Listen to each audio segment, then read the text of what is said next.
The story begins on the dusty planet of Montresor, a world of jagged cliffs and copper-colored skies. Jim Hawkins is a restless 15-year-old with a solar surfer and a heart full of rebellion.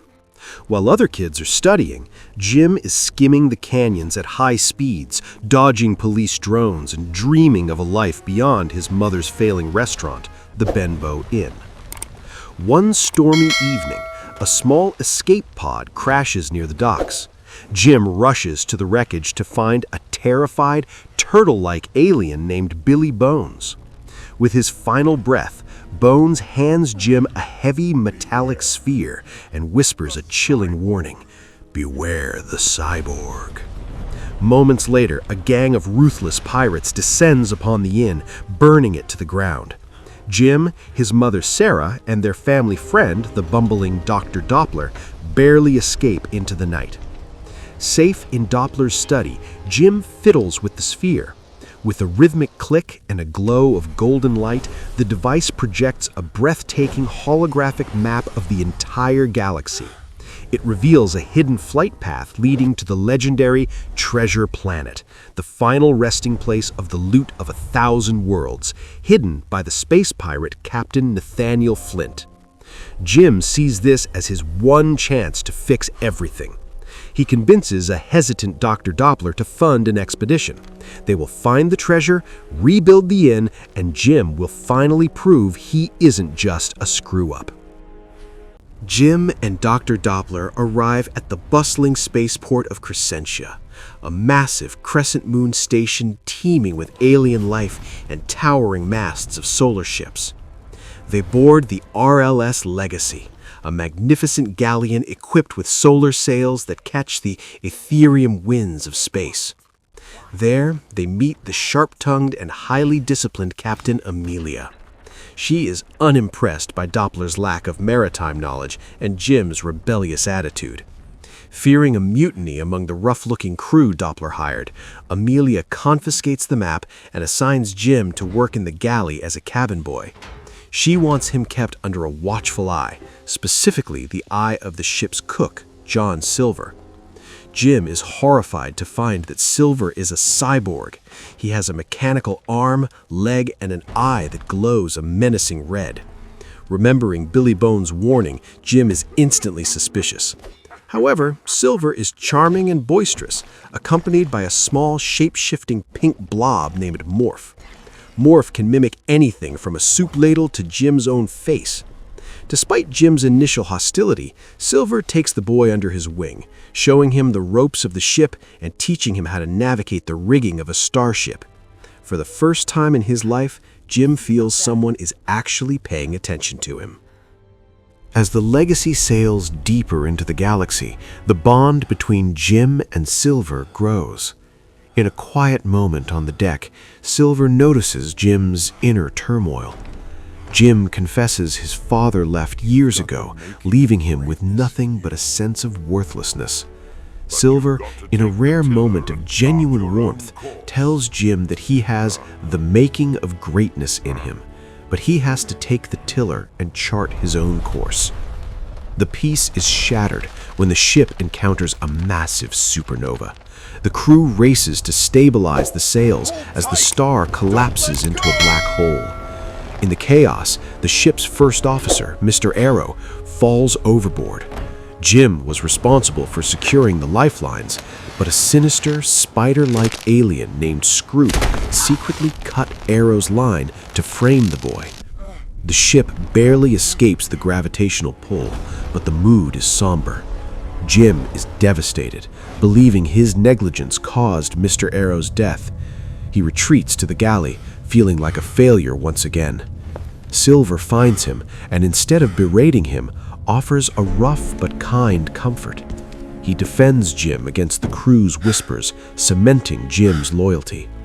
However, the shadow of the cyborg still looms. Jim doesn't realize that Silver is secretly the leader of the pirates, and they are waiting for the perfect moment to strike. Jim's world shatters late one night while he is searching for a snack in the galley. He hides in a large fruit barrel just as Silver enters with the rest of the crew. From his hiding spot, Jim overhears the truth. Silver is planning a mutiny. The pirates are only waiting until they reach Treasure Planet to kill the captain and Doppler and take the map for themselves.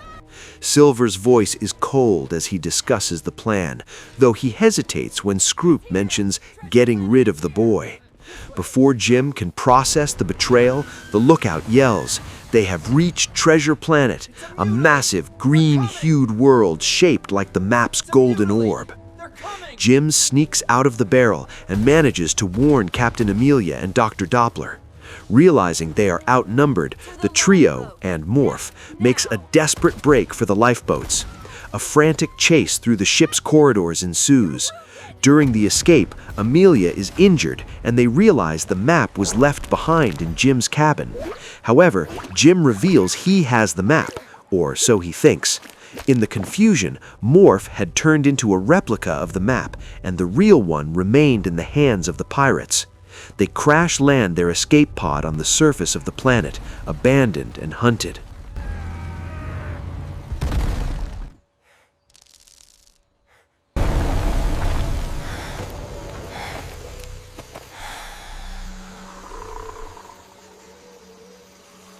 The surface of Treasure Planet is a lush, vibrant jungle filled with strange flora and ancient machinery. While Amelia recovers from her wounds in a hidden cave, Jim goes out to scout the perimeter. He doesn't find pirates, but he does find something even stranger. A hyperactive, rusted robot named Ben, Bioelectronic Navigator. Ben has been stranded on the planet for 100 years and has literally lost his mind, or at least his memory circuit, which was stolen by Captain Flint to prevent anyone from finding the treasure. Ben is overjoyed to have company and accidentally leads Jim back to his cluttered home among the ruins. From Ben's ramblings, Jim learns that the planet is more than a world, it's an ancient machine. Meanwhile, Silver and the pirates have landed. Silver, torn between his greed and his genuine affection for Jim, tries to negotiate. He calls out to Jim in the jungle, offering him a fair share if he gives up the map. Jim, heartbroken by Silver's earlier betrayal, refuses. He realizes that if they're going to survive, they need the real map back. Jim, Ben, and Morph decide to sneak back to the grounded Legacy under the cover of night to retrieve the map from Jim's cabin. Jim and BE successfully board the Legacy, which the pirates have turned into their base. While BE accidentally causes a series of loud distractions, Jim finds the real map. However, they are cornered by the terrifying Scroop. A gravity-defying fight breaks out in the ship's rigging. Jim uses his solar surfing skills to outmaneuver the spider alien, eventually sending Scroop floating off into the cold vacuum of space. Returning to the cave with the map, Jim is captured by Silver and the rest of the mutineers. With a gun to Jim's head, Silver forces him to open the map. The golden sphere projects a path to a hidden mountain peak. When they arrive, Jim discovers a massive circular stone portal. Jim realizes the map isn't just a guide, it's the key. He inserts the sphere into a pedestal, and the portal flickers to life. It is a gateway to any point in the universe. Jim realizes how Flint gathered his treasures so quickly. He stole it from every corner of the galaxy using this door. At the center of the portal lies the centroid of the universe, and inside the mountain is the treasure itself. The pirates cheer as they step through the portal into a cavern overflowing with gold, jewels, and ancient artifacts beyond imagining. As the pirates revel in the gold, Jim finds the skeletal remains of Captain Flint himself clutching BEB's missing memory circuit. Jim returns the circuit to BEB, whose memory instantly floods back. The robot's eyes widen in terror. "The treasure! It's a trap!" he screams. Flint didn't want anyone to have his loot. He rigged the entire planet to explode if the treasure was disturbed. The ground begins to shake. Rivers of molten energy pour from the walls. The pirates panic, fleeing back toward the ship with armfuls of gold. Amidst the collapsing cavern, Jim is knocked off a ledge, dangling over a literal sea of fire. Silver stands at the edge of a boat filled with more gold than he could spend in 10 lifetimes. He looks at the gold, then at Jim. For the first time, the old pirate's greed fails him. He lets go of the treasure, leaping across the chasm to grab Jim's hand just as the ledge crumbles. Silver chooses the boy over the gold. With the planet self-destructing, they have only seconds to escape. Jim realizes the Legacy won't make it out of the atmosphere in time. He spots a piece of scrap metal and a power core. He's going to build a makeshift solar surfer and fly to the portal to change its destination to a safe port. In a pulse-pounding finale, Jim surges through the exploding corridors of the planet on his makeshift board. Debris falls all around him, but he finds his focus. He reaches the portal pedestal just as the mountain begins to vaporize. He slams the map into the slot, shifts the coordinates, and the entire ship, with Amelia, Doppler, and the remaining crew, blasts through the gateway just as the planet Treasure Planet vanishes in a supernova-sized explosion. Safe in the open Ethereum, the crew celebrates. Jim is hailed as a hero. However, as the ship sails toward home, Jim finds Silver in the lower decks, preparing to slip away in a skiff to avoid being arrested for mutiny. The two share a final, poignant moment. Silver realizes Jim is no longer the lost boy he met. He is a man of character.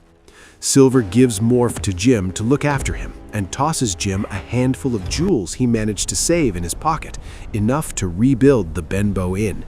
"You give him hell, Jimbo," Silver says with a wink, before disappearing into the stars. Years later, the Benbow Inn is grander than ever. Dr. Doppler and Captain Amelia have a family of their own, and Jim, now a decorated officer in the Intergalactic Navy, looks up at the night sky. In the swirling clouds of a distant nebula, he sees a faint image of a grinning old cyborg, reminding him that the greatest treasure wasn't the gold, but the courage to find his own way.